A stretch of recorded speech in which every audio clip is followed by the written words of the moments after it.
Hello, welcome to Tony's Bonsai. Today I'm going to be working on this mugo pine. People always think I get lots of cheap trees, but I don't always get cheap trees.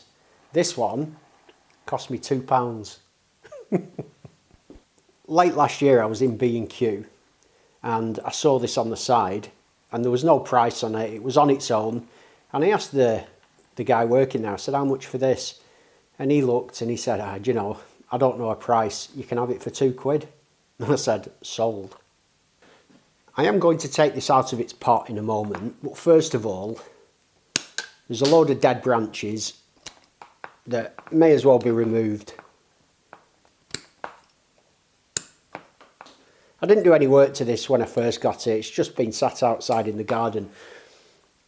I think I did come across the variety. It's called a golden something. I can't think what it is. Golden something mugo. This is one of those ones that you get from garden centres, and they've got a really awful base. They've got no real trunk. There's just loads of these multi-trunks coming from this one sort of big lump like this, and it's certainly not an easy tree to deal with, and that's one of the reasons I've not worked on it yet. It's just been kind of sitting there and I've been not really knowing what to do with it. But something's got to be done at some point, and today's the day. Dare I even say it? Well, the answer is yes, I dare. I'm not going to repot this and bare root this tree today.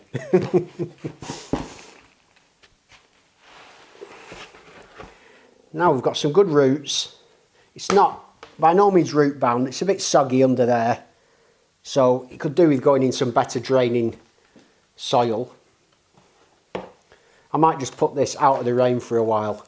And all I want to do is just explore this top inch, just to see sort of what I'm dealing with in terms of possible nabari. So I'll go in here,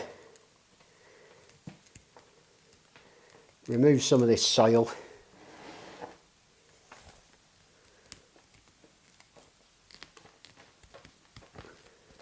Definitely not in good shape, this tree, but it's looking better than it did 6 months ago. When I first got it, it was looking really quite ill. And it's beginning to come back with some green, and all of the ends of the branches are all full of nice buds. Look at that, that's quite a root. So where is the bottom of this tree? That's kind of interesting. There, we've got some roots there.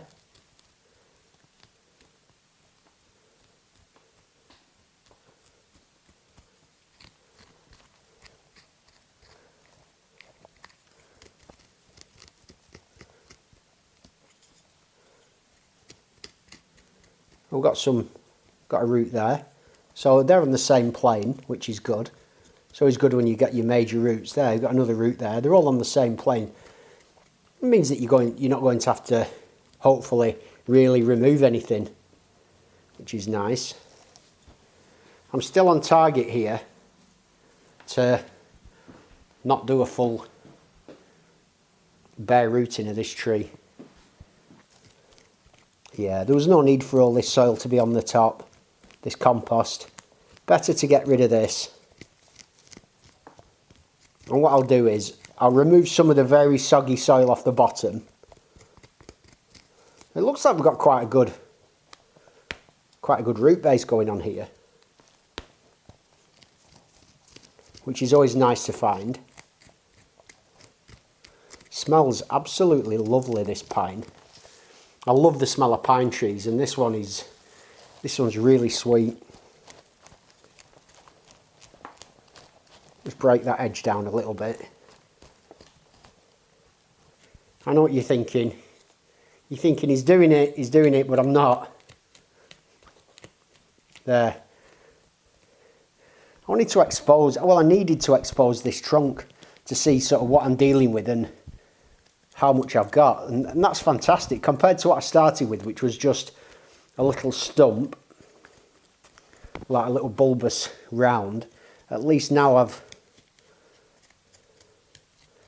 got a bit of something. And from this angle, with that root going there, you know, we've got something happening anyway. But there, I think that looks good. This slopes off here. And I need to make some decisions with what to do at the top now. But before I do, I'll just remove a little bit of that soggy soil off the bottom.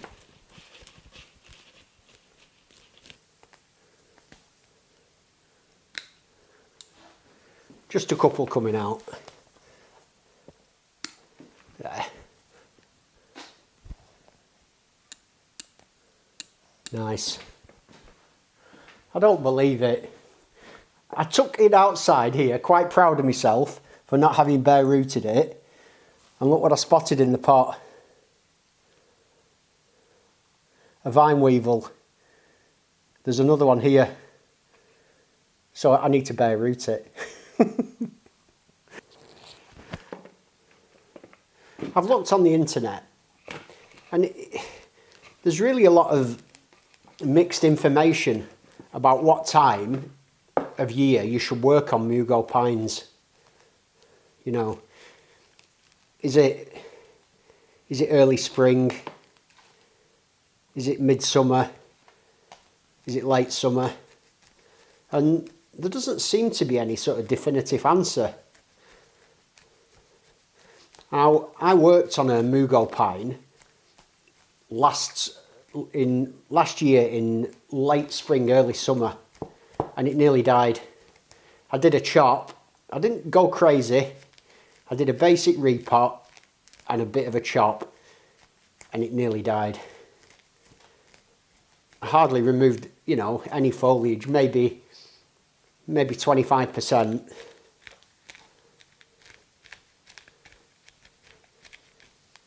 I don't think I showed it on a video. I think it was after I'd started filming, because I've been going for a year now. So it was definitely after I'd started, but I don't think I'd really committed to it at that point. I wasn't filming a lot of my stuff. Right, I'm seeing vine weevils dropping out as I'm working through it. How strange. And actually, if you look at the root that's just coming away, it's no real surprise that this wasn't doing well. There doesn't seem to be a mass infestation though. But I'm getting used to seeing these roots now that have got vine weevils in them, and they just drop to bits. You think there's a fair bit of root there, and then when you start pulling the finer stuff, it kind of just drops off. Maybe I didn't get quite the bargain I thought I did with this tree. Once I've got most of this soil out, I think what I'm going to do is take it outside and give it a wash. Fortunately, just this afternoon, I got a delivery of 200 litres of perlite, so I've just nipped out, made myself a load of new soil and cleaned the roots off this tree. So let's take a look at the roots. In the end, I don't think it's a bad root base. There's a fair few roots left, so I think the tree should survive. In here, it's incredibly tangled with lots of roots all mashed and matted together. So I don't know whether to try to untangle those or to go for a kind of exposed root style I really like, where I just clump everything together and allow it to be like a crazy mass of roots. And that also will give me a longer trunk. Well, the appearance of a longer trunk anyway.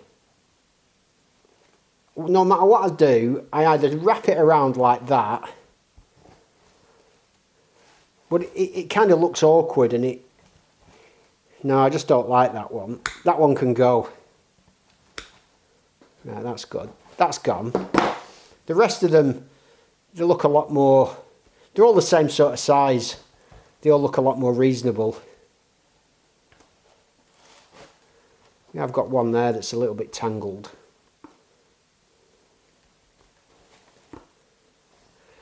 I think they could do with untangling those. But I don't think I can. They're all too entwined and locked together. So it's just that one root. I think I'll just cut that one root off.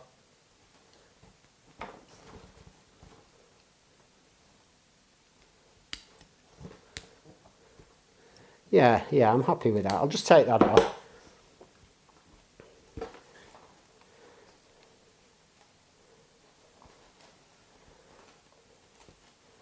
And that root hasn't got much on it. There's not much on there.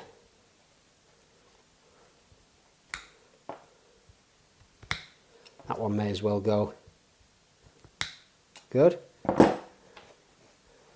And that one.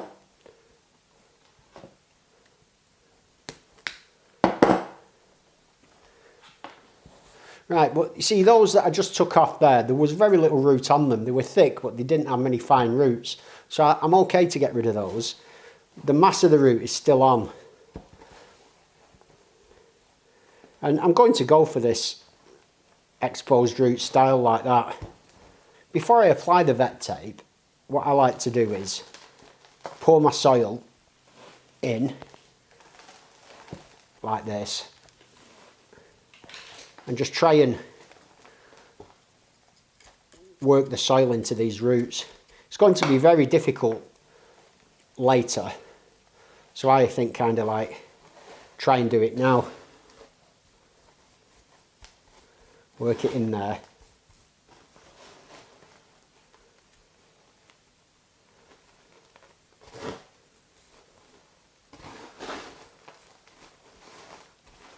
So I've got a piece of wire. I'm starting off anchoring it around one of these branches at the top, like that. Then I can twist it around the trunk, like this. And as I start getting down to the roots, I just kind of make sure, if I can, that each root is generally lying downwards, like this, instead of pointing up.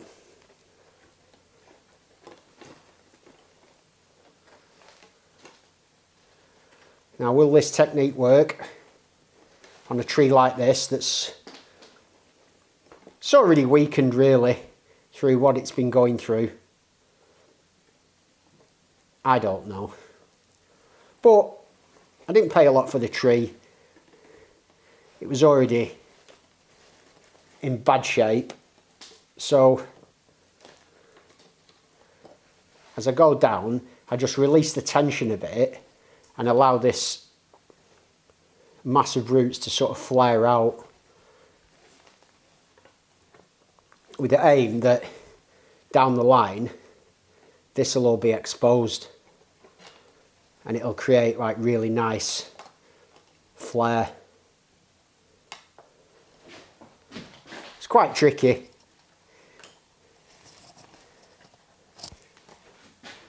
That's not bad, that. I think that works pretty well. We've got the odd root that I missed that I can just kind of pull downwards.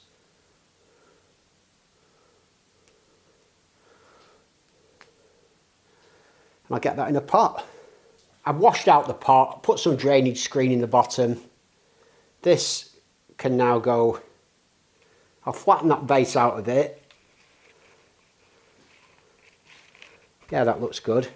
Then I can sit it down onto a small pile of the soil.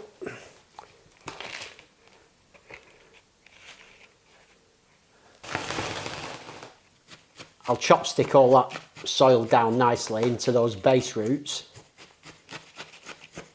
One of the things I love about bonsai is you just never know what's going to happen. This was certainly not what I had planned for this tree today. I thought I was going to just be doing some branch selection higher up and maybe add some wire and get some movement into them. I didn't think this was going to be the result, but you just never know. I just don't know if this tree's going to make it. I'm inexperienced working with mugo pines, but I believe everything I did today I had to do to give it at least a chance, and I do think it's got a chance. I'll be updating you on this in the coming weeks and months, just to show you how it gets on and what happens, and hopefully how it survives. And then in a year or two I'll start removing the soil and exposing those roots if all goes to plan. As always, thanks for joining me. Have a great day, and I'll see you soon.